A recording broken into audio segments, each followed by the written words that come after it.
ಮಕ್ಳು ಇರೋಕ್ಕಿಲ್ಲ. ಅಜ್ಜಾರ ಕಡೆ ಬಂದು ಹೋಗಿ ದೇವಿಗೆ ನಡ್ಕೊಂಡಿಂದನೇ ಒಂದು ಗಂಡು ಮಗುವಾಯಿತು. ತುಂಬ ಜನ ಕುಡಿಯೋದು ಬಿಟ್ಟಿದಾರಣ್ಣ. ಅದರಲ್ಲಿ ಉದಾಹರಣೆಗೆ ನಾನು ಮತ್ತು ನನ್ನ ಫ್ರೆಂಡ್ಗಳು ಬಿಟ್ಟಿದಾರಣ್ಣ. ನಾವು ಯಾವ ಥರ ಕುಡಿತಾ ಇದ್ದೆ ಅಂದರೆ ಮನೇಲಿ ತಂದೆ ತಾಯಿ ಅಂತ ಇರಲಿಲ್ಲ, ಹೆಂಡತಿ ಮಕ್ಳು ಅಂತ ಇರಲಿಲ್ಲ. ಕುಡಿಯೋದು ಯಾವ್ದಾದ್ರು ಮೋರಿ ಪಕ್ಕದಲ್ಲಿ ಬೀಳೋದು, ಒಂದೊಂದು ರೂಪಾಯಿ ಸಿಗ್ತಾ ಇರಲಿಲ್ಲಣ್ಣ.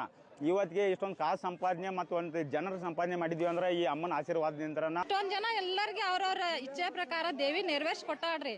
ಜಾಬ್ ಹೋಗ್ಯಾರ, ಮಕ್ಳು ಆಗ್ಲೇ ಇದ್ದವ್ರ ಮಕ್ಳ ಆಗ್ಯಾವ್ರಿ. ಆಮೇಲೆ ಅವ್ರವ್ರ ಆರೋಗ್ಯ ಎಲ್ಲದರಿಂದ ಇಲ್ಲಿ ನಿವಾರಣೆ ಆಗೈತ್ರಿ ದೇವಿ ತಾಯಿಗೆ ನಡ್ಕೊಂಡವ್ರಿಗೆ. ಫಾರ್ ಎಕ್ಸಾಂಪಲ್ ನಮ್ಮ ಮನೆಯವರಿಂದಾನೆ ಇಲ್ಲಿ ಬಂದು ನಾವು ಬೇಡ್ಕೊಂಡು ಹೋಗಿದ್ರಿಂದ ಗೌರ್ಮೆಂಟ್ ಜಾಬ್ಗೆ ಅಪ್ಲಿಕೇಶನ್ ಹಾಕಿದ್ದು ಸಕ್ಸಸ್ ಆಗಿದೆ. ಕೇಳಿದ್ರಲ್ಲ ಇಲ್ಲಿನ ಭಕ್ತರು ಹೇಳೋದು, 9 ವಾರಗಳ ಕಾಲ ಈ ಕ್ಷೇತ್ರಕ್ಕೆ ಬಂದು ಮಡ್ಲಕ್ಕಿ ಕಟ್ಟಿ ಹೋದೆ ನಾವು ಅನ್ಕೊಂಡಿರೋ ಕೆಲಸ ಆಗುತ್ತಂತೆ ಅನ್ನೋದು ಇಲ್ಲಿನ ಒಂದು ಜನರ ನಂಬಿಕೆ. ಈ ದೇವಸ್ಥಾನ ಇರೋದು ಬೆಳಗಾವಿ ಜಿಲ್ಲೆ ಸವದತ್ತಿ ತಾಲೂಕು ಮರುಕುಂಬಿ ಅನ್ನೋ ಗ್ರಾಮದಲ್ಲಿ ಬೈಲವಂಗಲದಿಂದ ಕೂಡ ಹತ್ರ ಆಗುತ್ತೆ.